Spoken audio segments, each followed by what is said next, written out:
देखेंगे धारावाही प्रणालिका के कारण उत्पन्न चुंबकीय क्षेत्र। धारावाही प्रणालिका है क्या, पहले इसके बारे में जाना।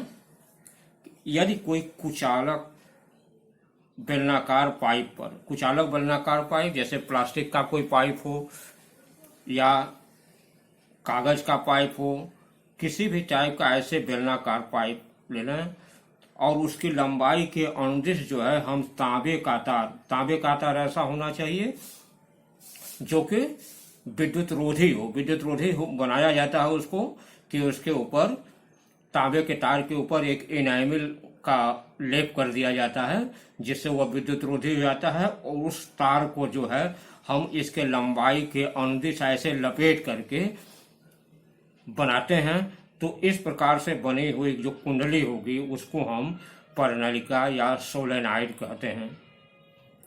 सोलेनाइड जो है इसमें, इसको बनाने में आप यह देखें कि मुख्य रूप से पृथककारी विद्युत रोधी तांबे का तार होना चाहिए और जो यह जिस चीज पर लपेटा जाए वह किसी कुचालक पदार्थ का होना चाहिए।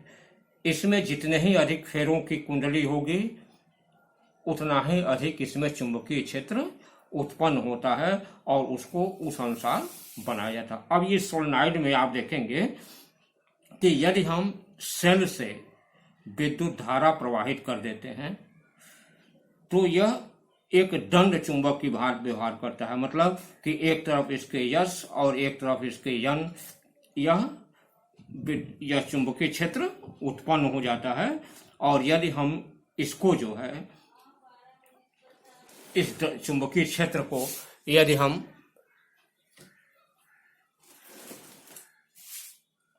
हम इसको चुंबकीय क्षेत्र को एक कंपास सुई के द्वारा यदि इसका हम यह बल रेखाएं खींचें, ऐसे देखेंगे कि इसमें जो है यदि हम ऐसे विद्युत धारा प्रवाहित कर दिए और यहाँ पर हम कंपास नीडल जगह जगह रख करके ऐसे हम यदि इसका विद्युत बल रेखाएं, इसके चुंबकीय बल रेखाएं खींचें तो देखते हैं कि यह एक दंड चुंबक की भांति जो है इसमें एक तरफ यन और एक तरफ यस यह प्राप्त होता है। और यह चुंबकीय बल रेखाएं इस अक्ष के देखते हैं कि यह समानांतर होती हैं। तो अब इसमें यह देखा जाए कि कंपास निडल रख करके जो हम यह बल रेखाएं बनाए हैं इसमें क्या क्या विशेषताएं हैं। मुख्य रूप से इसकी विशेषता आप देखें कि पहला है कि प्रणालिका के अक्ष पर, देखिए प्रणालिका के अक्ष पर बल रेखाएं अक्ष के समांतर तथा बहुत पास होती हैं, अक्ष पर बल रेखाओं का समांतर होना यह सिद्ध करता है कि धारावाहिक प्रणालिका के अक्ष पर चुंबकीय क्षेत्र एक समान है तथा बल रेखाओं का पास होना यह सिद्ध करता है कि वहां चुंबकीय क्षेत्र प्रबल है। मतलब इसका यह हुआ कि बल रेखाएं जो अक्ष पर ऐसे पास हैं तो इससे यह पता चलता है कि धारावाहिक प्रणालिका का जो अक्ष पर जो चुंबकीय क्षेत्र है वह एक समान है। और जब एक समान चुंबकीय क्षेत्र होता है तो वह चुंबकीय क्षेत्र क्या होता है, वह क्षेत्र प्रबल होता है। दूसरी विशेषता है कि प्रणालिका के तल को सामने से देखने पर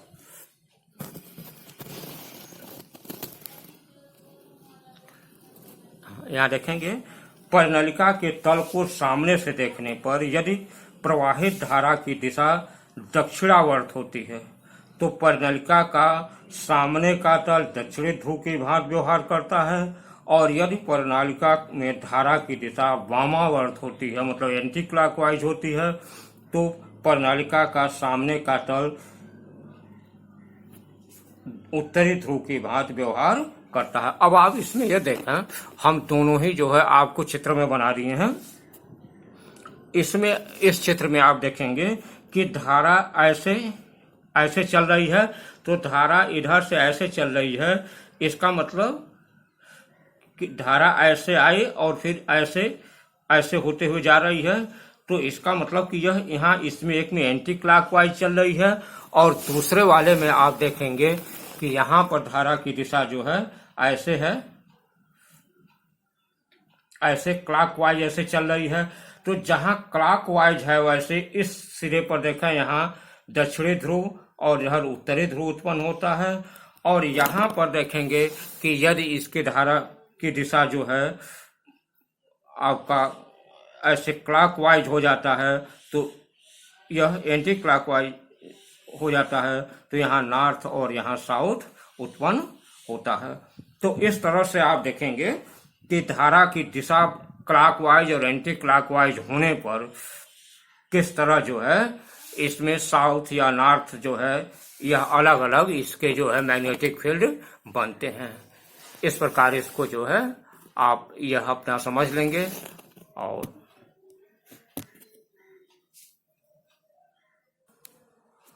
हाँ देखेंगे, प्रणालिका द्वारा उत्पन्न चुंबकीय क्षेत्र की तीव्रता निम्नलिखित बातों पर निर्भर करती है। यह जो है आप अच्छे ढंग से पढ़ लेंगे क्योंकि यह अधिकतर पूछा जाता है कि किसी प्रणालिका में जो है चुंबकीय क्षेत्र की तीव्रता किन किन बातों पर निर्भर करती है। तो अभी आपको हम बताएं, प्रणालिका के बारे में बता दिए हैं, प्रणालिका होती क्या है और उसके चुंबकीय क्षेत्र की तीव्रता कैसे बढ़ती या घटती है। तो यह देखें, तो यह निर्भर कैसे करती है। पहला होता है प्रणालिका की प्रति एकांक लंबाई में फेरों की संख्या बढ़ने पर उत्पन्न चुंबकीय क्षेत्र की तीव्रता बढ़ती है। अर्थात प्रणालिका के ऊपर हम जितना ही अधिक तार लपेटेंगे उसके लंबाई के अनुदिश एकांक लंबाई में, तो यह देखते हैं उसके क्षेत्र की तीव्रता बढ़ जाती है। दूसरा है धारा की प्रबलता। धारा की प्रबलता मतलब कि यदि हम ज्यादा एम्पियर का विद्युत धारा इसमें प्रवाहित करते हैं तो ज्यादा एम्पियर विद्युत धारा प्रवाहित करने से उसके जो है क्षेत्र की तीव्रता बढ़ जाएगी। तीसरा होता है क्रोध के पदार्थ।